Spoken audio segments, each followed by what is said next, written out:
Bismillahirrahmanirrahim. Assalamualaikum warahmatullahi wabarakatuh. Waalaikumsalam warahmatullahi wabarakatuh. Bismillahirrahmanirrahim. Allahumma sholli ala Muhammadin wa ala alihi wa sahbihi ajma'in. Amma ba'd. Baik, rekan-rekan sekalian mahasiswa kelas pengantar Tata Hukum Indonesia kelas B. Ya. Baik, alhamdulillah bersyukur kepada Allah Subhanahu wa taala di pagi hari ini kita bisa lanjut mata kuliah pengantar Tata Hukum Indonesia. Ini pertemuan ke-12. Seperti pekan ini juga akan dilaksanakan secara daring melalui Zoom meeting. Pekan depan juga sepertinya masih, karena saya baru pulang pekan depan itu dari Solo, diperkirakan hari Rabu. Rabu baru pulang. Saya nggak tahu Rabu itu kalau pesawat pagi berarti saya nggak bisa masuk, nanti saya akan berikan rekaman saja. Ya, sepertinya begitu. Tapi nanti kita lihat pekan depan. Saya akan kabari si pennya bagaimana perkuliahan untuk pekan depan. Lalu di pagi hari ini kita akan lanjutkan membahas salah satu sub materi dalam Tata Hukum Indonesia. Mata kuliah Tata Hukum Indonesia itu memberikan suatu pengantar bagi mempelajari hukum-hukum yang lebih detail, bidang-bidang hukum, baik hukum publik maupun hukum privat, jenis-jenisnya dan macam-macamnya. Dan yang kita pelajari hari ini adalah salah satu bagian dari hukum publik. Setelah beberapa kali kita kemarin belajar tentang hukum privat, hari ini kita lanjutkan salah satu sub dalam bagian hukum publik, hukum internasional. Saya share dulu.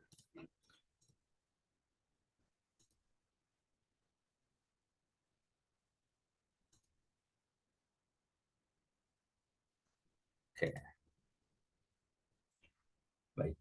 Kalau kita belajar tentang hukum publik kemarin, ada hukum pidana, ada hukum tata negara, ada hukum administrasi negara. Itu lingkupnya adalah lingkup dalam satu negara.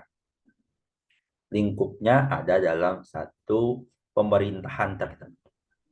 Ya, nanti kita akan temukan bahwa di mata kuliah hukum tata negara misalnya, hukum tata negara Indonesia, negaranya bentuknya adalah kesatuan Republik Indonesia, negara kesatuan Republik Indonesia. Bentuknya republik, pemimpin kepala negara dan kepemerintahannya satu, yaitu presiden. Lalu kita tengok di tetangga kita, negeri jiran kita di Malaysia misalnya, itu negaranya bentuknya federal. Bentuknya federal, kepala negaranya itu seorang sultan, gelarnya Yang di-Pertuan Agong. Lalu untuk pemerintahannya dipimpin oleh seorang Perdana Menteri. Kali ini Perdana Menterinya saat ini yang menjabat namanya Anwar Ibrahim. Geser sedikit di Pulau Kalimantan bagian atas, itu ada satu negara kecil namanya Brunei Darussalam. Negara itu bentuknya monarki. Monarki itu berarti kerajaan, kesultanan. Kepala pemerintahannya, kepala negaranya dipegang oleh satu orang, sultan namanya. Ya, sultan itu berkedudukan sama seperti presiden Indonesia. Dia kepala negara, ia juga kepala pemerintahan. Dari situ kita lihat ada perbedaan-perbedaan. Entah bentuknya, entah siapa pemimpinnya, entah struktur negaranya masing-masing. Nah, ketika kita belajar hukum tata negara, kita belajar tentang satu kondisi dalam satu negara. Tentang satu hukum yang berlaku di kawasan tersebut, di wilayah negara itu tersebut. Kalau kita sedang ke Malaysia, maka hukum yang kita ikuti adalah hukum negara Malaysia. Hukum pidana kemarin kita pelajari misalnya. Di Indonesia diterapkan hukum pidana. Misalnya, ada yang sama dengan negara lain. Misalnya membunuh ya di sini dilarang, di Malaysia pun dilarang. Tapi nanti akan kita temukan ada hukum pidana yang berbeda mungkin. Misalnya di Indonesia, ganja itu terlarang. Tapi di beberapa negara bagian di Amerika, ganja itu legal, bahkan dijual. Ya, dijual walaupun terbatas tentu. Ada batasan-batasan tertentu. Tapi itu legal. Ada perbedaan-perbedaan yang mana perbedaan itu muncul karena ada pemerintahan yang masing-masing. Yang dari pemerintahan itu nanti membuat peraturan perundang-undangan maupun eh, aturan hukum yang lain bentuknya, yang mana itu menentukan boleh tidaknya satu perbuatan. Apakah perbuatan itu legal atau tidak atau ilegal di satu wilayah tersebut. Nah, dari hukum tata negara dan hukum pidana tadi yang berlaku dalam satu wilayah negara tertentu, maka kita bisa menarik kesimpulan bahwa hukum masing-masing wilayah, masing negara itu berbeda, punya keberlakuan di wilayahnya masing-masing. Dan mentang-mentang dia, saya warga negara Amerika, lalu datang ke Bali, lalu mereka eh, menghisap ganja, maka ditangkap oleh polisi Indonesia. Wah, bukan karena dia membela diri dengan mengatakan, saya kan warga negara Amerika, saya tunduk pada peraturan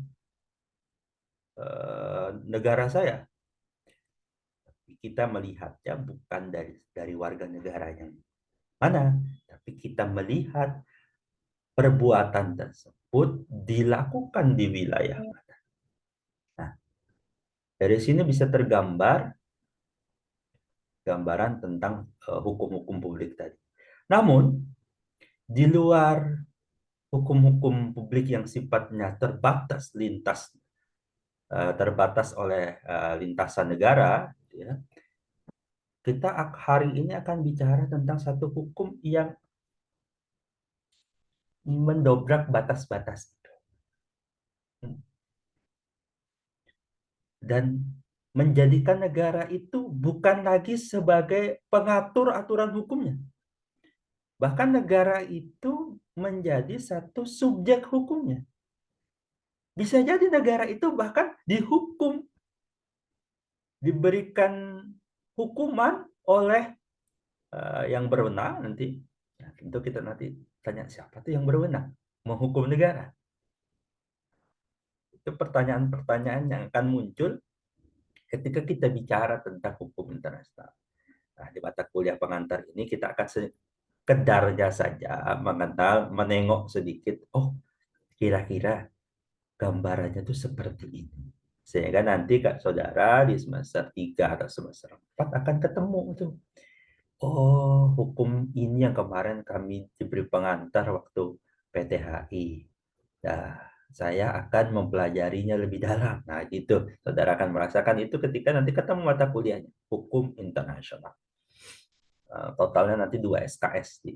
Saya agak terlupa di semester 3 atau semester 4. Sekitar itulah. Rekan-rekan mahasiswa sekalian, hari ini ramai. Kita di hadapan pemberitaan yang membuat kita mengurut dada, bersedih, kasihan, sekaligus geram. Apa itu? Ada perang ya, antara Palestina dan Israel. Kalau saya sih tidak menggunakan kata perang, itu pembantaian. Bayangkan sudah lebih dari 10.000 warga meninggal dunia dari Palestina, dan menyedihkan sekali di dalam sekian ribu anak. Pertanyaan kan muncul tuh ketika bicara hukum internasional. Kalau ada orang di Indonesia membunuh orang lain, maka dia akan ditangkap polisi, dibawa ke pengadilan, nanti dijatuhi hukuman, entah dimasukkan penjara atau hukuman mati dan sebagainya. Nah, pertanyaannya kalau ada dua entitas hukum, wilayahnya itu punya wilayah masing-masing. Sebagai contoh, perang yang lain sekarang berkecamuk adalah antara Rusia dan Ukraina. Kalau ada tentara Ukraina masuk ke wilayah Rusia lalu membunuh, atau sebaliknya tentara Rusia datang ke wilayah Ukraina lalu membunuh, bunuh dalam kondisi perang tadi, itu yang berlaku hukum mana? Kita bandingkan deh tadi sama seorang warga negara Amerika sedang melakukan perbuatan kriminal di Bali, lalu ditangkap, dijatuhi hukuman, diterapkan atasnya hukum Indonesia. Nah, pertanyaannya kalau dihadapkan dengan kondisi di perang Ukraina dan Rusia misalnya, ketika datang tentara, itu kan kondisinya bukan lagi sipil, tapi kondisi militer. Karena kondisi militer seperti itu misalnya, hukum mana yang berlaku? Hukum siapa? Ukraina yang menangkap ya belum tentu bisa nangkap. Bisa jadi tentara Rusia aja lebih hebat, persenjataannya lebih lengkap misalnya. Dan kalau negara lain mengutuk, misalnya mengutuk seperti Israel dikutuk, lalu siapa yang berhak menangkap Israel itu? Siapa yang berhak menghukum Israel itu? Itu kan membuat kita masih apa ya? Gimana ya? Kami belum nyampe situ belajarnya, Pak. Nah, dari kisah-kisah tersebut kita akan coba masuk mendalami satu materi hukum namanya hukum internasional.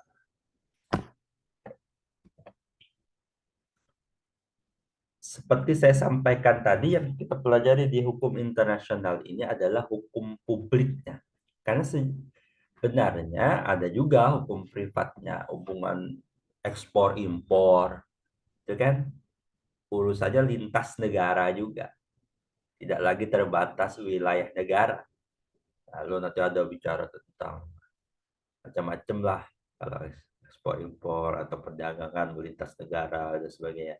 Itu tidak kita pelajari di sini karena ranahnya privat. Yang kan kita pelajari di mata kuliah hukum internasional adalah bidang hukum publiknya. Seperti standar pengajaran dalam setiap hukum, kita mahasiswa hukum, ya, seorang pembelajar hukum, seorang yang ingin membicarakan tentang hukum, haruslah terlebih dahulu secara benar memahami batasan-batasan pembicaraannya. Topik-topik yang akan kita bahas tuh batasannya yang mana sih? Kayak gitu. Yang kita maksud tuh yang mana sih? Agar jangan sampai ketika kita berbicara, itu ternyata antara kita dan yang kita ajak bicara itu punya perspektif yang berbeda, punya maksudnya punya persepsi yang berbeda, mohon maaf, bukan perspektif, punya persepsi yang berbeda atas sesuatu. Saya sedang mau bicarain kopi, yang disebut kopi itu yang begini gitu. Ternyata teman saya yang dia maksud kopi itu sesuatu yang berbeda. Nah, itu pembicaranya pasti tidak akan nyambung karena yang didefinisikan sebagai kopi itu berbeda. Contoh, ada kata yang sama misalnya. Saudara datang ke satu tempat lalu ngobrol sama orang. Lalu orang itu aku pusing, aku mau pusing. Saudara beranggapan pusing itu kan kepalanya nih ada rasa nggak enak gitu. Ternyata yang diajak ngomong tadi itu adalah orang Malaysia yang dia katanya pusing itu artinya putar gitu. Sama katanya pusing, tapi definisi yang saudara apa namanya saudara anggap, saudara kembangkan dalam pikiran saudara ketika mau merespon itu adalah sakit, pusing sama dengan sakit kepala. Sedangkan dia punya definisi yang berbeda. Nah, itu sehingga nanti yang berbeda.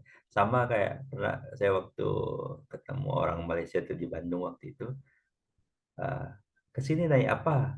Dia bilang naik kereta. Orang itu teman saya bilang kan, kereta itu dalam pandangan orang Malaysia itu mobil. Padahal kan kalau kita kereta itu kereta api ya, gitu. Nah,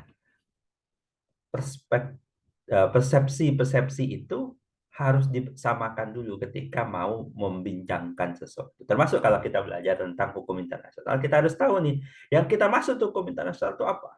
Tadi saya sudah berikan uh, garis bawah bahwa yang kita pelajari itu hukum publiknya.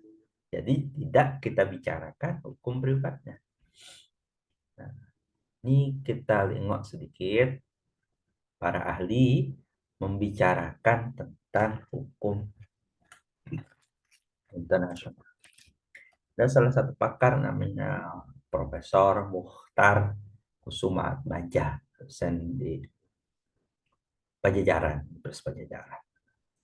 Ya, pertama kan kita memahami bahwa yang disebut hukum, yaitu hukum internasional itu adalah hukum yang mengatur hubungan antar negara. Nah, di pengantar tadi saya sampaikan, ini kalau ada dua negara, hukum mana yang berlaku? Apakah hanya dua negara? Bisa jadi enggak. Di kawasan ASEAN ini ada beberapa negara, atau 10 atau 11 negara. Nah, itu hubungan antara mereka gimana? Diaturnya seperti apa? Itulah hukum internasional. Ditetilkan lagi oleh Prof. Mohtar mengatakan keseluruhan kaidah dan asas hukum. Hukum internasional isinya kaidah-kaidah, asas-asas yang mengatur apa? Yang mengatur hubungan atau persoalan yang bukan bersifat perdata. Beliau ingin menegaskan ini bukan hukum perdata, yang tadi dibahas lagi ditegaskan melintas batas negara. Jadi beliau membahasnya ini hukum publik tapi melintas batas-batas negara. Penjelasannya belum detail, kita coba lihat para ahli lainnya. Lalu kita definisikan lebih dalam lagi bahwa hukum internasional adalah kaidah dan asas yang mengatur hubungan atau persoalan yang melintasi batas negara. Antara, ini didetailkan adalah subjek. Ingat, kalau kita belajar hukum, kita perlu memahami mana subjeknya, mana objeknya. Apa hubungan antara subjek dan objek tersebut? Subjeknya yang ada dalam hukum internasional itu ternyata tidak hanya masalah negara dan negara. Nih, ada negara dengan negara. Ternyata di bawahnya ada lagi. Negara dengan subjek hukum lain bukan negara. Atau bahkan antara subjek hukum yang bukan negara dengan subjek hukum bukan negara. Gambarannya gimana sih, Pak? Kok ada tuh sesuatu yang bukan negara? Saya kasih contoh salah satunya nih ya. Nanti kan kita temukan pembahasan lebih detailnya dalam subjek hukumnya. Contoh itu begini. Kita mengenal satu provinsi yang posisinya berada paling barat di Indonesia, yaitu Nangro, Aceh, Darussalam. Nangro, Aceh, Darussalam itu saudara perlu tahu sejarahnya. Dulu waktu saudara mungkin saudara belum lahir atau saudara masih kecil, ada satu perundingan. Perundingannya kalau tidak salah dilaksanakan di Swedia. Perundingan tentang apa itu? Perundingan antara pemerintah Indonesia dengan gerakan Aceh Merdeka. Jadi Aceh itu sekian puluh tahun berperang. Pemerintah Indonesia menyebutnya pemberontak. Gerakan milisi yang menyebut dirinya sendiri dengan nama Gerakan Aceh Merdeka. Dari nama sudah kelihatan tuh, yang dituntut adalah Aceh supaya merdeka. Nah, gerakan ini tentu bukan negara. Kan mereka saja bilang belum negara tuh. Mereka gerakan yang menginginkan Aceh itu untuk menjadi negara sendiri. Nah, setelah perang sekian lama, lalu pemerintah Indonesia mengajak GAM ini untuk melakukan satu mediasi, negosiasi. Nego lah gitu. Kita maunya gimana sih setelah perang sekian lama nih, mau diselesaikan dengan cara apa? Nah, bertemulah mereka di Swedia antara pemimpin GAM dengan pemerintah Indonesia. Waktu itu kalau nggak salah diwakili Pak Yusuf Kala. Nah, saya agak lupa juga. Seingat saya Pak Yusuf Kala.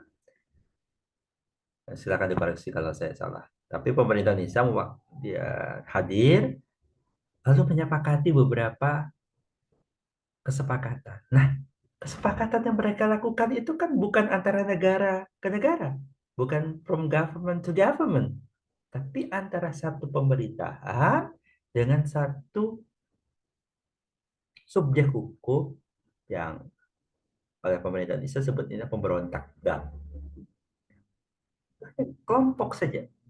Tapi bisa duduk berunding bersama menghasilkan satu keputusan.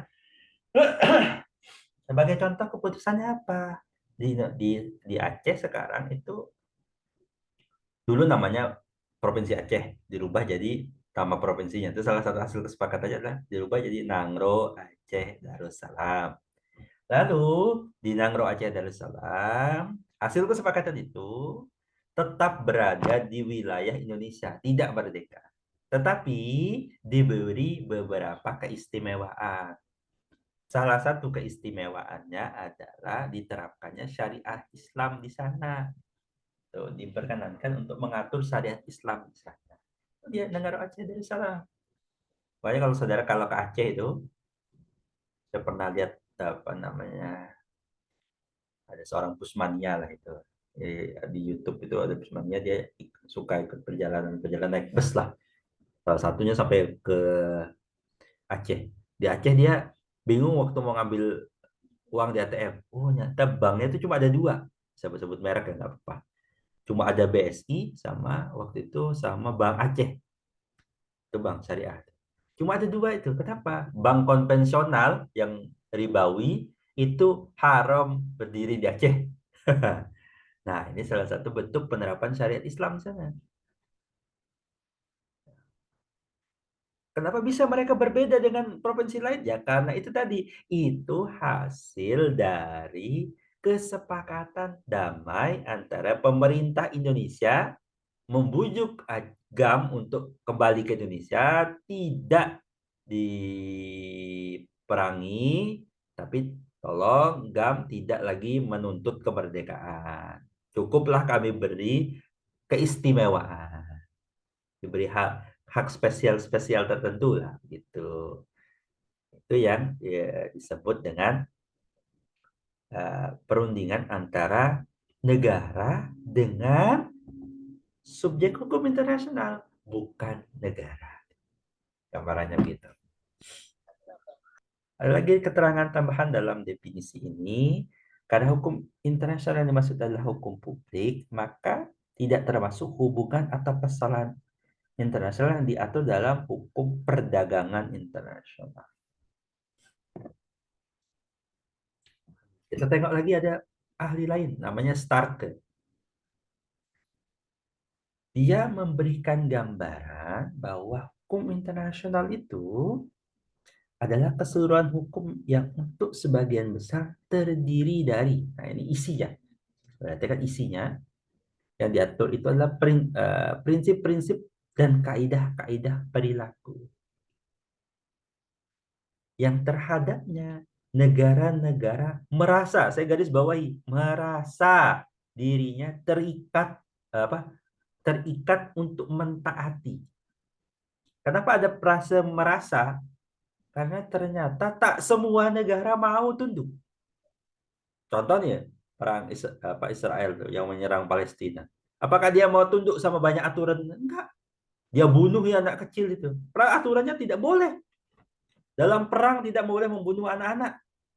Tidak boleh menyerang rumah sakit. Apa yang dilakukan Israel? Dia serang rumah sakit. Dia bombardir rumah sakit itu. Ternyata hukum internasional itu taklah seperti hukum publik di satu negara. Kalau negara kan ada seseorang yang tidak mau tunduk ya dihukum. Kalau orang tidak mau berhenti di lampu merah, dia terabas lampu merah, bisa ditilang. Dia harus begini tapi dia melanggar, dia bilang saya tidak mau tunduk. Ya, polisinya bilang ya nggak ada urusan, tetap aja tangkap kan ya gitu. Nah beda kalau hukum internasional, pertanyaannya polisinya mana, yang nangkap yang mana. Nah itu nanti kan kita pelajari ya. Nah, ternyata di sini saya garis bawahi kata negara-negara merasa dirinya terikat. Jadi kan memunculkan pertanyaan lah, Pak, kok ada negara yang mau, ada negara yang nggak mau. Pertanyaan berikutnya, kenapa mereka mau? Pertanyaan selanjutnya lagi, ada kenapa juga ada yang tidak mau. Pertanyaan selanjutnya lagi, konsekuensinya apa, Pak? Kalau dia mau atau tidak mau? Nah, gitu. Ada pertanyaan-pertanyaan yang timbul dari konsepsi merasa dirinya terikat untuk mentaatinya. Dan karenanya, kata Starke, benar-benar ditaati. Bagi yang merasa terikat itu, maka dia akan benar-benar mentaati secara umum dalam hubungan mereka satu sama lain. Juga meliputi, kata Starke tambahnya, kaidah-kaidah hukum yang berkaitan dengan berfungsinya lembaga-lembaga atau organisasi internasional. Nah ini, Starke menyampaikan ada lagi nih, namanya lembaga-lembaga atau organisasi internasional. Kita kenal ada PBB. Kita kenal kalau di wilayah kita ada ASEAN. Kita kenal di Eropa ada NATO. Ya, makan macam-macam tuh. Lalu hubungan-hubungan mereka satu sama lain itu. Lalu hubungan mereka itu dengan negara. Apa hubungan negara sama PBB? Apa hubungan negara sama NATO yang diserang oleh Rusia itu kan Ukraina. Tapi kenapa yang rame NATO? Kenapa? Ya gitu. Kenapa NATO ngirim bantuan persenjataan? Itu kan kalau nggak disokong NATO itu udah selesai Ukraina itu. Nah, gitu ya. Kaidah-kaidah hukum tertentu yang berkaitan dengan individu dan badan-badan non-negara. Sejauh, pada garis bawah itu, sejauh hak-hak dan kewajiban individu dan badan-badan non-negara tersebut penting bagi masyarakat internasional.